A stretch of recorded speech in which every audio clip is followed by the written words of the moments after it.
네, 사순절 기간 동안에 이방의 길을 모두 마치고 이제 오늘부터 다시 종전에 했던 매일 성경 본문에 따라 지난번과 이어서 요한복음 말씀으로 이제 마무리를 하며 은혜를 나누고자 합니다. 오늘 본문 말씀은 요한복음 20장을 이제 19절부터 읽게 되었는데요.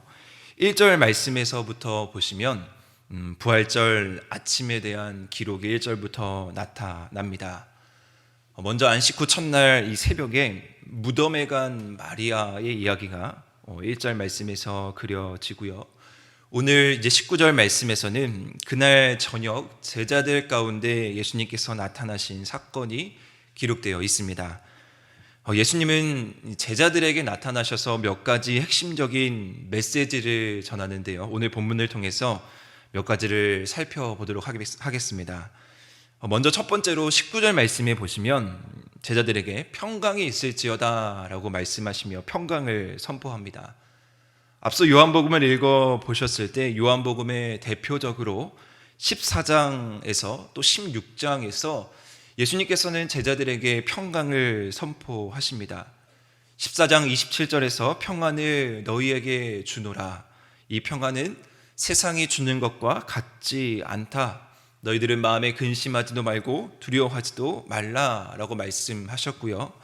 또 16장 33절에서도 내가 너희에게 평안을 누리게 하겠다.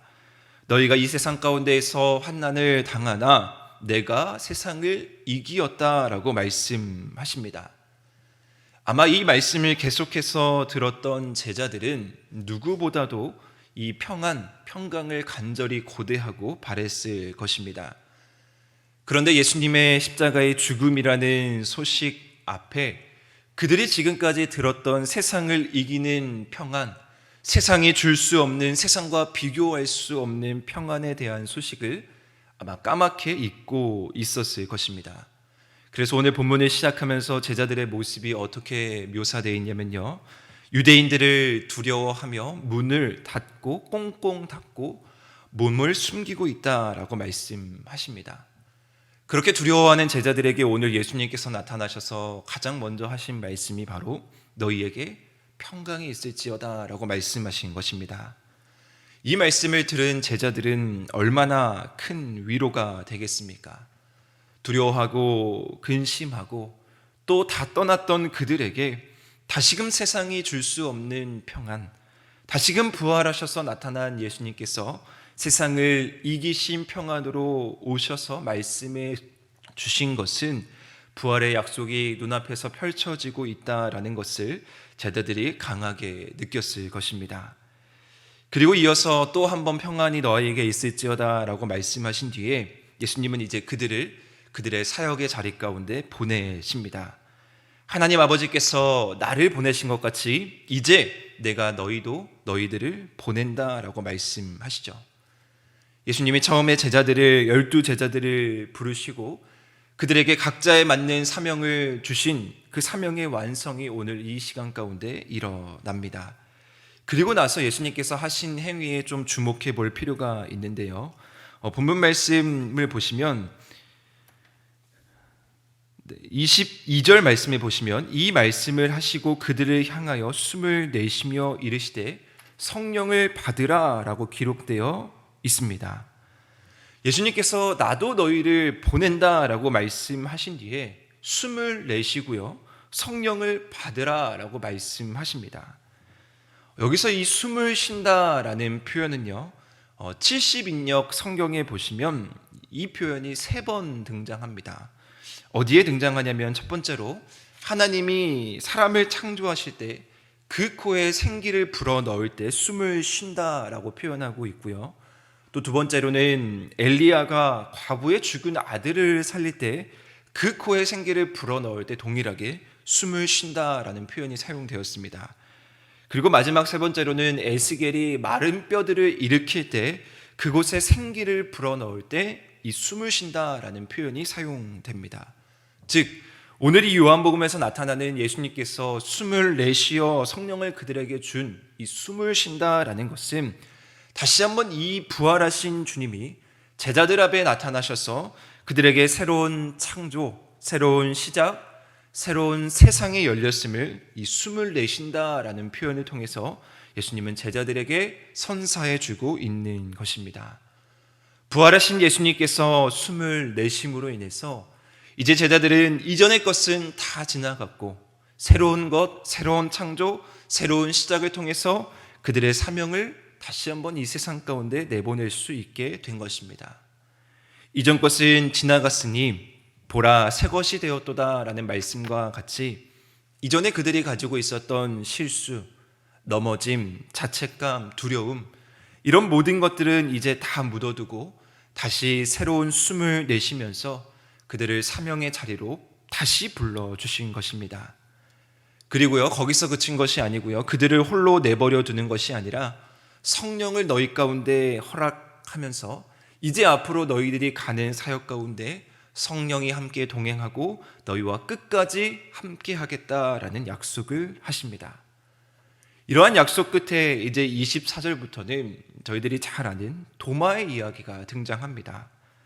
앞서 제자들이 다 모여 있을 때 예수님께서 자신의 상처를 보여주시고 또 숨을 내쉬고 성령을 베풀어 주시고 평강을 선포하셨을 때 하필 그 자리에 모든 제자들이 다 있었는데 도마는 있지 않았습니다. 그렇기 때문에 제자들이 도마에게 예수님께서 부활하셨다라는 소식을 전했을 때 도마는 뭐라고 말하냐면요, 내 손가락을 그 못자국에 넣고 내 손가락에 옆구리를 넣어야 믿겠다라고 말합니다. 여기서 우리는 아주 당돌한 도마의 모습을 살필 수 있습니다.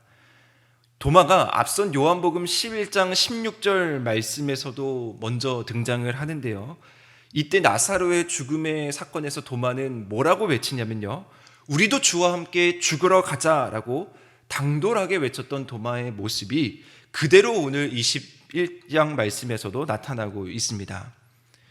우리는 옆구리에 손을 넣어보면 믿지 않겠다는 이 모습을 가지고 의심 많은 도마라고 이야기합니다.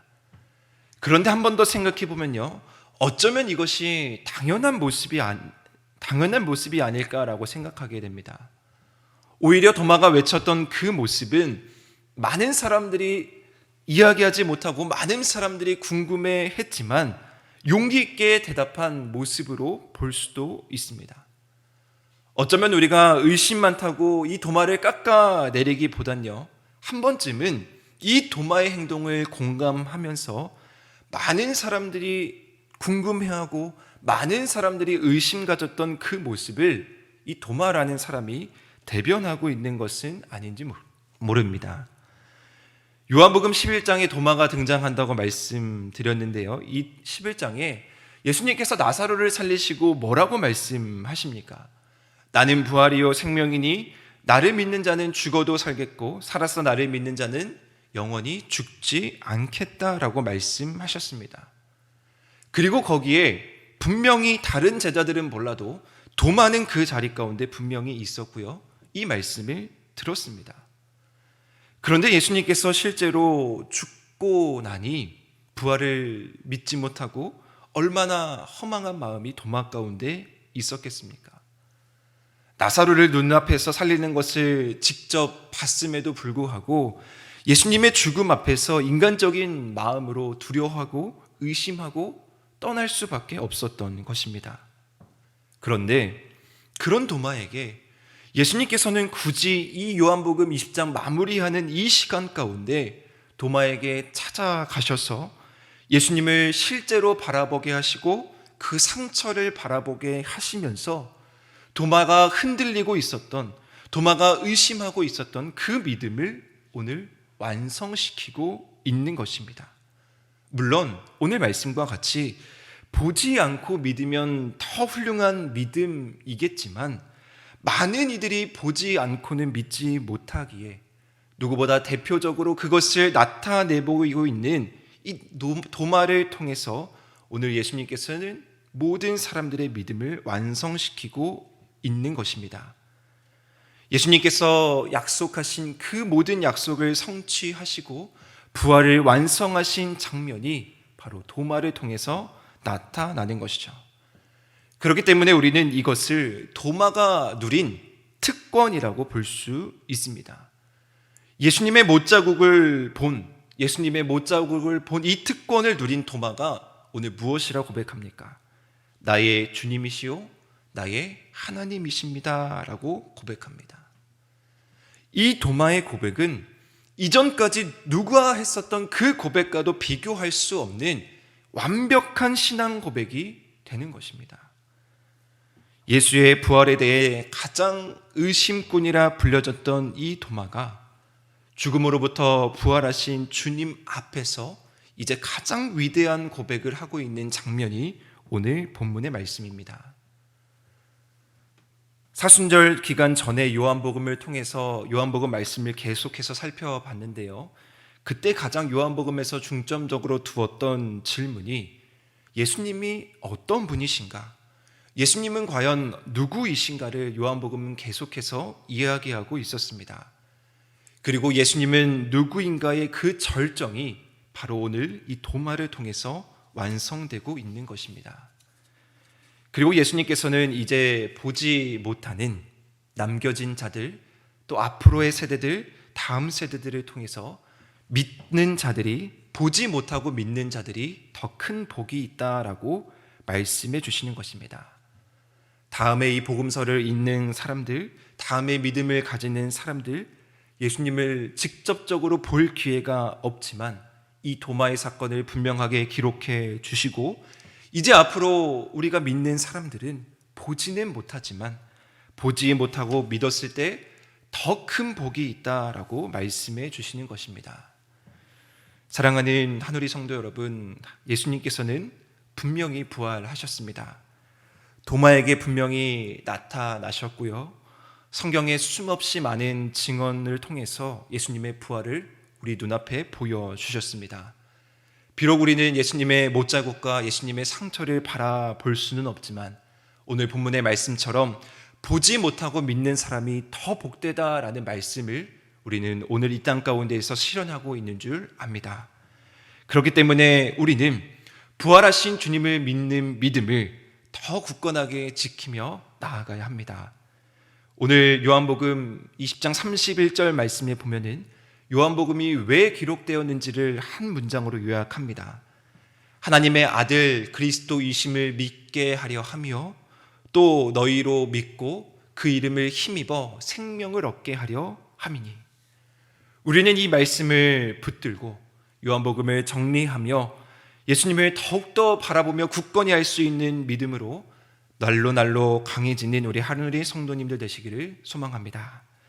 좌절하고 절망하고 두려워하는, 부활을 의심하지 못하는, 믿지 못하는 제자들의 모습이 아니라 오늘 우리에게 평강을 선포해 주시고 또 성령을 주시고 숨을 내쉬면서 우리에게 새로운 기회를 주시고 사명의 자리로 다시 복귀시켜 주시는 예수님을 기억하면서 오늘 도마가 드렸던 이 완전한 고백처럼 우리 주님은 나의 주님이시고 나의 하나님이십니다 라는 것을 인정하며 우리가 부활의 소망으로 오늘도 살아가시고 승리하시는 우리 모든 성도님 되시기를 주님의 이름으로 축원합니다.